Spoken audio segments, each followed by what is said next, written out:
क्या आप एक बार डिस्चार्ज होने के बाद फिर से रिचार्ज नहीं हो पाते हैं, यानी एक बार सेक्स होने के बाद फिर से दोबारा आपका लिंग को खड़ा होने के लिए काफ़ी टाइम लग जाता है? तो ये वीडियो आपके लिए बहुत ही महत्वपूर्ण बनने वाली है, क्योंकि इस वीडियो में मैं इस समस्या से निजात पाने के लिए आपको 2 बेस्ट होम्योपैथिक मेडिसिन का नाम भी बताऊंगा और उसको लेने का जो प्रोसेस है ये भी बताऊंगा, और जिसका सेवन करके आप बड़ी आसानी से जल्द रिचार्ज हो पाएंगे।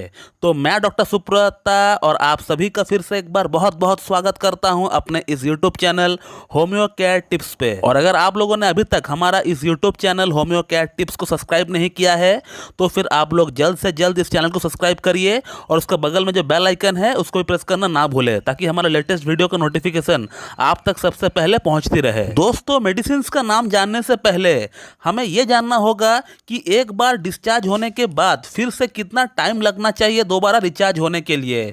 नॉर्मल टाइम क्या है, साइंस क्या कहती है, हमें यह जानना बहुत ही जरूरी है, क्योंकि इसे अगर आप सही से नहीं समझोगे तो फिर आप झूठ मूठ का परेशान होंगे और यहाँ वहाँ का मेडिसिन खाकर अपना पैसा बर्बाद करोगे। तो देखिए, अगर आपका उम्र 20 से 35 वर्ष का भीतर है और आपका रिफ्रैक्टरी टाइम का मतलब होता है कि फिर से रिचार्ज होने के लिए जितना टाइम लगता है उसी टाइम को हम लोग इंग्लिश में रिफ्रैक्टरी टाइम बोलते हैं। तो अगर आपका उम्र 20 से 35 वर्ष का भीतर है तो आपका रिफ्रैक्टरी टाइम 30 से 40 मिनट का होना चाहिए, यानी एक बार डिस्चार्ज होने के बाद दोबारा आपको 30 से 40 मिनट का अंदर रिचार्ज हो जाना चाहिए, तब आपके लिए ये नॉर्मल होगी। अगर आपको इससे थोड़ा और ज़्यादा टाइम लग रहा है, मान लीजिए आपको 50 मिनट लग रहा है या फिर 1 घंटा भी लग रहा है, तो भी ये नॉर्मल है, इसको लेकर आपको टेंशन नहीं करना है। लेकिन अगर आपका टाइम पीरियड इससे भी ज़्यादा जा रहा है और आपका उम्र जो है 20 से 35 वर्ष का भीतर है, तब फिर आपको सोचना चाहिए ट्रीटमेंट के बारे में कि कहीं ना कहीं कुछ प्रॉब्लम दस्तक दे रहा है अपना बॉडी में,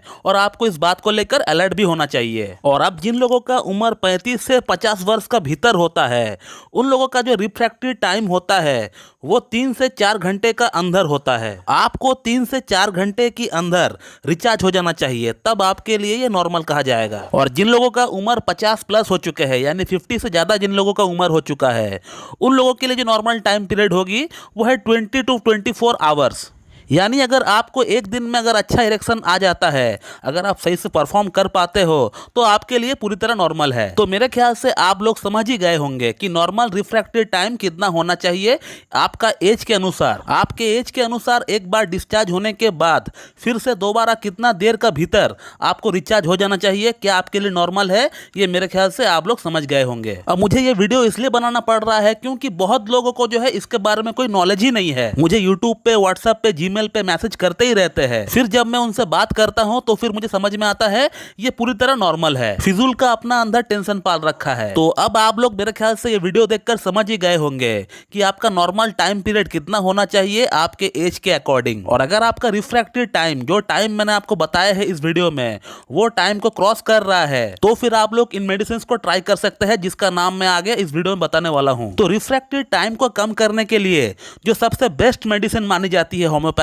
में, वो है अश्वगंधा मदर टिंचर। आपको अश्वगंधा मदर टिंचर को लेकर आना है, उसका 15 बूंद सुबह, 15 बूंद शाम को आपको लेना है, हाफ कप या फिर 1 कप नॉर्मल पानी के साथ मिलाकर आपको पी लेना है, और हर दिन आपको पीना है, एवरीडे अप टू 3-4 मंथ्स। और अश्वगंधा के साथ आपको और एक मेडिसिन लेना है जिसका नाम है एविना सटाइवा मदर टिंचर। और एविना सटाइवा मदर टिंचर को आपको दोपहर और रात को लेना है, 15-15 बूंद करके लेना है, हाफ कप या फिर 1 कप नॉर्मल पानी मिलाकर आपको पी लेना है, और इसे भी आपको 3 से 4 महीना तक ही कंटिन्यू इस्तेमाल करना पड़ेगा। तो ये 2 टॉप मेडिसिन है, आपका रिफ्रैक्टरी टाइम को कम करने के लिए बहुत ही सहायक रोल प्ले करता है। रिफ्रैक्टरी टाइम बढ़ जाने का जो 2 मेन रीजन है, उसमें से एक रीजन है वो है स्ट्रेस। आपका मानसिक अवस्था कैसा है इस पर डिपेंड करता है, आप कितना टेंशन में है, आप किस माहौल में जी रहे हैं, उसका ऊपर डिपेंड करता है। और दूसरा है लैक ऑफ लिबिडो, यानी सेक्स की इच्छा जो है उसमें कमी आ जाना। तो इन दोनों ही प्रॉब्लम्स के लिए ये 2 मेडिसिन बहुत ही बढ़िया काम करती है। तो दोस्तों, मैं इस वीडियो को यहीं पे एंड करता हूं, और अगर आपको इस टॉपिक के रिगार्डिंग मुझसे और कोई जानकारी चाहिए